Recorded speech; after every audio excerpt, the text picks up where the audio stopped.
नमस्कार दोस्तों, स्वागत है आप सभी लोगों का एक बार फिर से तैयारी कर लो चैनल में। दोस्तों हम यहाँ आज लेकर आए हैं 7th क्लास। टॉपिक का नाम है रीतिकाल, जिसके अंतर्गत हम देखने वाले हैं रीतिबद्ध। दोस्तों इससे पहले भी हमने 6th क्लास में भी रीतिकाल के बारे में पढ़ा था, तो अब हम यहाँ पढ़ने जा रहे हैं रीतिकाल के अंतर्गत रीतिबद्ध। तो दोस्तों इसी तरह हम टॉपिक वाइज टॉपिक वीडियो बना रहे हैं, आपके लिए क्लासेस एपिसोड लेकर आ रहे हैं। तो आप लोग भी चैनल को सब्सक्राइब कर लें, बेल आइकन प्रेस कर लें और अपनी जो तैयारी है टीजीटी पीजीटी हो गया या फिर एलटी ग्रेड मास्टर कैडर या फिर यूजीसी नेट हो गया, इन सभी परीक्षाओं की तैयारी यहाँ पे कराई जा रही है हिंदी सब्जेक्ट की। तो चलिए दोस्तों शुरुआत करते हैं अपने टॉपिक की रीतिकाल के अंतर्गत रीतिबद्ध। रीतिकाल का सबसे पहले नामकरण देख लेते हैं। रीतिकाल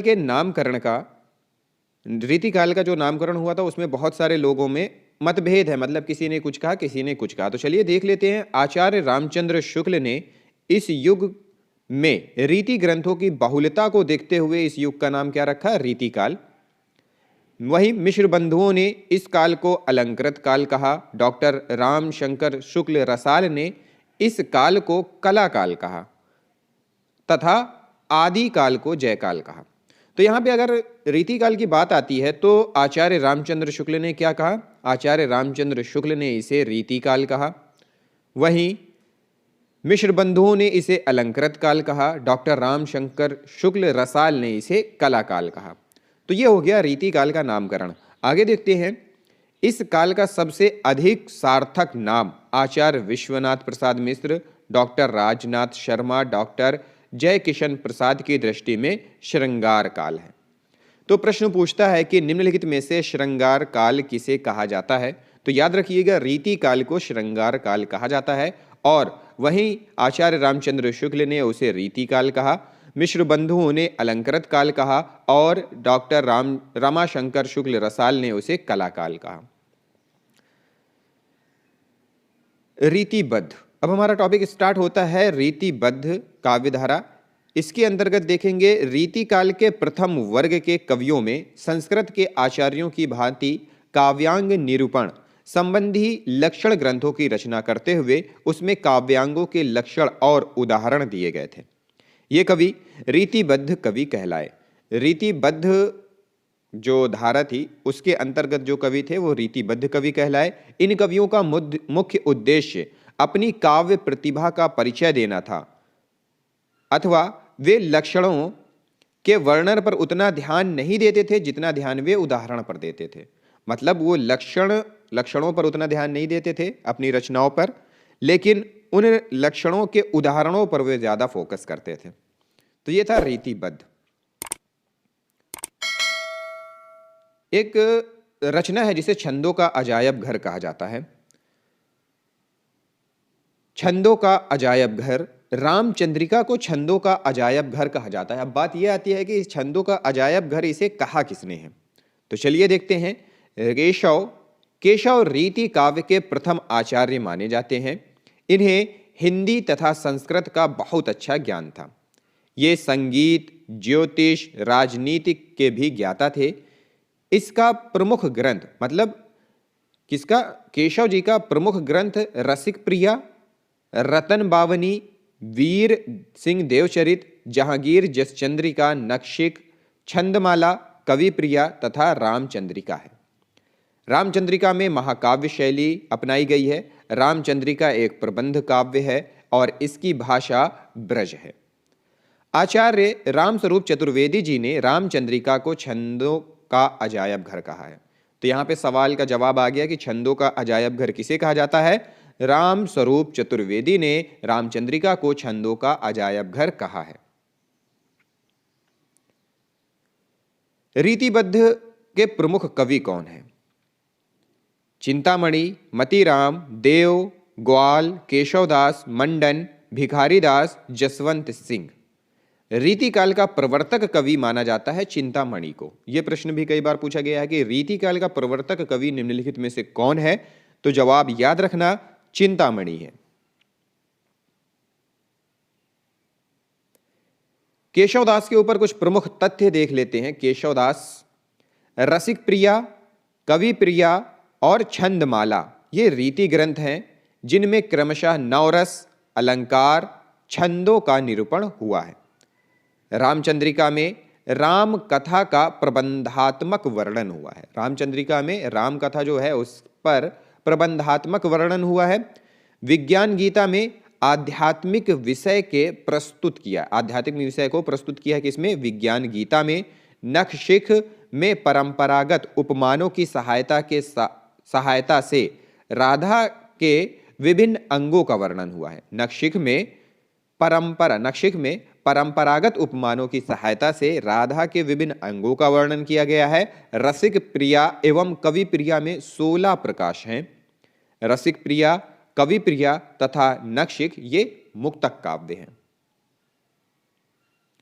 भिखारी दास रीतिकाल के रीतिबद्ध धारा के श्रेष्ठ कवि हैं।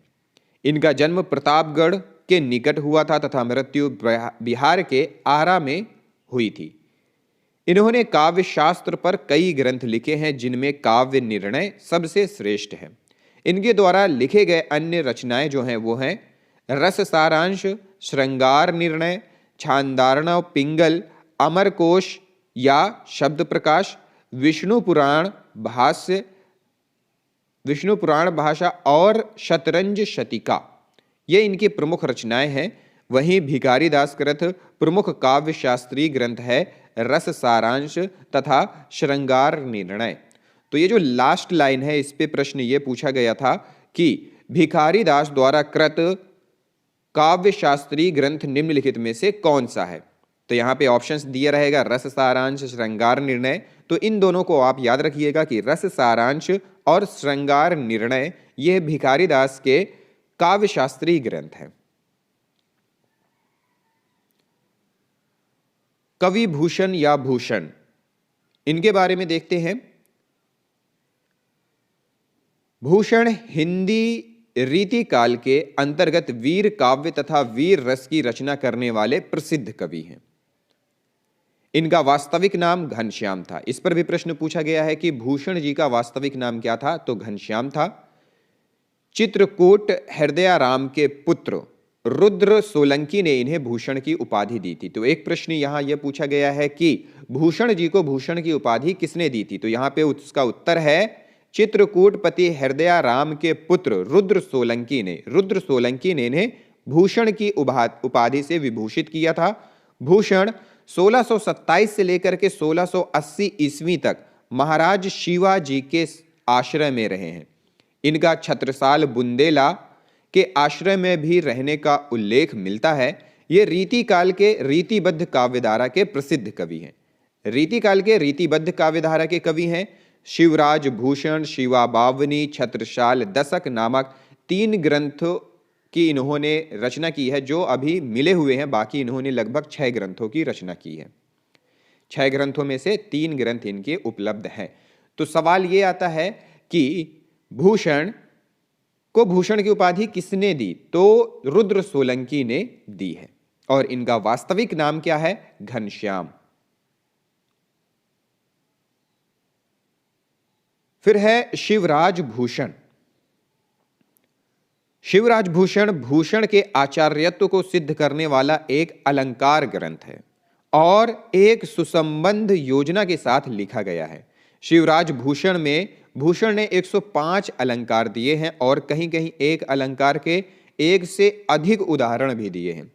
कुछ अलंकारों की जैसे कि उपमा, उत्प्रेक्षा, प्रतीप, अतिशयोक्ति के भेदों की और भी इन्होंने पूरा ध्यान दिया है। मतलब कुछ अलंकार जैसे कि उपमा, उत्प्रेक्षा, प्रतीप, अतिशयोक्ति के भेदों की ओर भी इन्होंने बहुत ज्यादा ध्यान दिया है।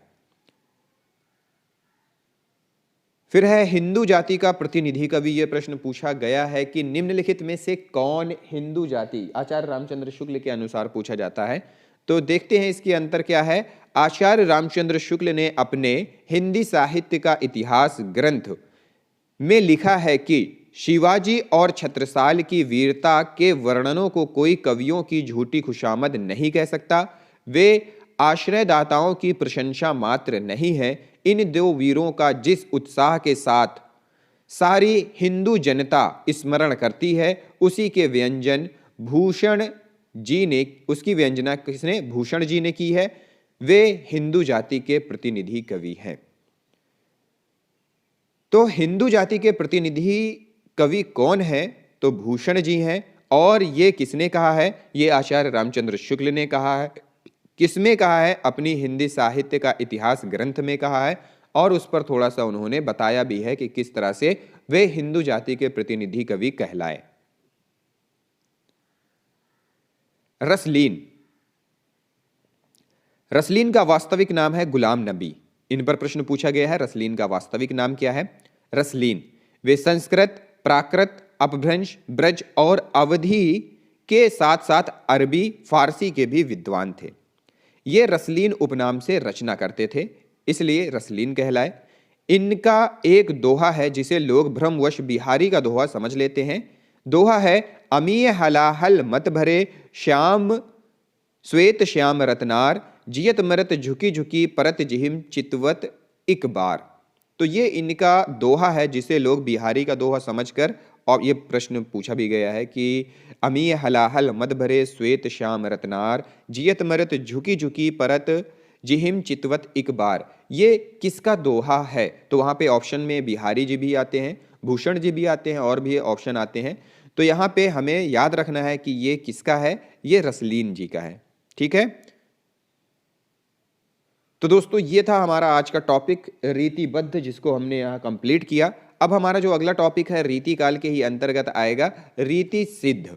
तो रीति सिद्ध के बारे में अगली वीडियो में, अगले एपिसोड में हम पढ़ेंगे दोस्तों। और कोई भी समस्या हो रही है, आपको कोई भी प्रॉब्लम है, तो आप हमें 7999022618 पे मैसेज कर सकते हैं, व्हाट्सएप कर सकते हैं। और दोस्तों इसके अलावा चैनल को सब्सक्राइब ज़रूर करें, लाइक और शेयर भी करते रहा करें, और कमेंट करके हमें ये बताते रहें कि आप हमारी वीडियोस देख रहे हैं। आपके पास कोई सुझाव है तो वो भी हमें ज़रूर से ज़रूर बताएं। तो दोस्तों मिलते हैं अगले वीडियो में अगले टॉपिक के साथ। इस वीडियो को लाइक, शेयर और कमेंट करने के लिए आप सभी लोगों का बहुत बहुत धन्यवाद।